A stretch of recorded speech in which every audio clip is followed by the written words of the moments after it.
Olá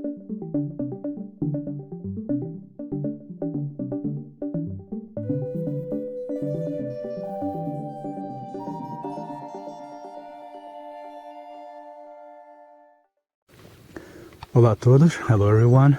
If you want to check the English version of this video, please check the description below and you'll see the link there. Então, aqui no caso é a produção de energia, que para o projeto foi escolhido o painel solar. Não é uma coisa reciclada, apesar de que mais e mais você está tendo pessoas que estão trocando os painéis por painéis mais eficientes ou até esteticamente mais interessantes. Então já é possível encontrar um ou outro painel funcionando no lixo e usar ele reciclado, porém ainda não é tão usual. Mas eu suspeito que ao longo do tempo não só é uma tecnologia que vai ficar mais barata, mas também vai ser possível encontrar esses painéis intactos para serem usados de forma reciclada. Aqui no caso, propositalmente, está sendo utilizado 2 painéis apenas, para diminuir ao máximo o impacto de custo da produção de energia. E a gente fez as contas para que esses painéis pudessem abastecer a casa. No caso eu estou aqui utilizando 2 painéis em grid tie, ou seja, eu estou conectado com a concessionária de energia. Então de dia eu produzo energia e eu tenho impacto negativo na minha conta, e à noite eu consumo energia, tendo um impacto positivo na minha conta. A ideia é que eu consiga produzir a mesma quantidade de energia que eu gasto e no final do mês vem a conta zerada. Na verdade você tem que pagar só ali entre 30 e 50 reais por mês para estar podendo utilizar o grid, para estar podendo utilizar o sistema deles, o cabeamento, coisa e tal. Então esses aqui são os 2 painéis fotovoltaicos. A instalação no Brasil requer legalmente que tenha um engenheiro elétrico fazendo a instalação e assinando o projeto, e tem uma inclinação específica aqui, no caso virado para o norte, a 23 graus, que é a latitude que eu estou, em relação à latitude que eu estou, para que eu tenha a produção de energia tanto no verão quanto no inverno, onde o sol é muito mais baixo que o normal. Então, em termos de peças, são esses 2 painéis, e já eu mostro para vocês o que tem embaixo desses painéis, que é o meu inversor, porque o painel ele produz energia em DC, e eu preciso converter ela em AC. Ela produz com um polo positivo e negativo, vamos chamar assim, e a corrente alternada, na verdade, não tem um polo, na verdade você tem uma fase, você tem um lado da corrente que é uma fase que ela vai de menos 110 ou menos 220 até mais 220, e essa oscilação é que permite que a energia chegue nas tomadas, enfim. Então, vamos dar uma olhada agora no inversor. Então, esse daqui, que a gente está aqui embaixo dos painéis, esse daqui é o meu inversor. Talvez dê para ver uma luzinha verde piscando exatamente aqui.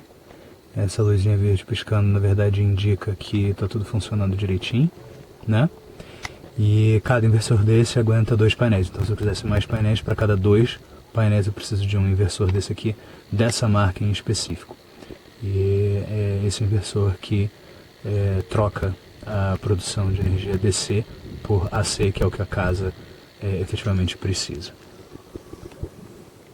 Aqui é a saída dos cabos, descendo para o telhado, e o inversor aqui. Bom, e aqui a gente tem o módulo ECU, que ele basicamente verifica para a gente como é que está a produção de energia elétrica. Então aqui dá para ver, o tempo está meio nublado, a gente está produzindo 354 watts. Historicamente a gente já produziu 1,45 megawatts-hora e a gente está em um canal só, a gente só tem um inversor. No topo ali fica o endereçamento local para poder pegar esses dados direto no computador, Então é uma forma bem interessante de você verificar como é que está a produção, se está dando algum erro, e até fazer umas contas por alto, se for necessário. Então, aqui no caso, tem um software que você consegue pegar os dados que vêm do ECU, e parsear eles para ter uma visualização um pouco mais esticada dos dados. Cada fabricante tem uma versão diferente disso. Alguns deles, inclusive, até dão acesso a uma API para você montar como você quer os dados apresentados, fazer um parse deles. Então, aqui nesse caso, esse fabricante ele te dá os dados em geral.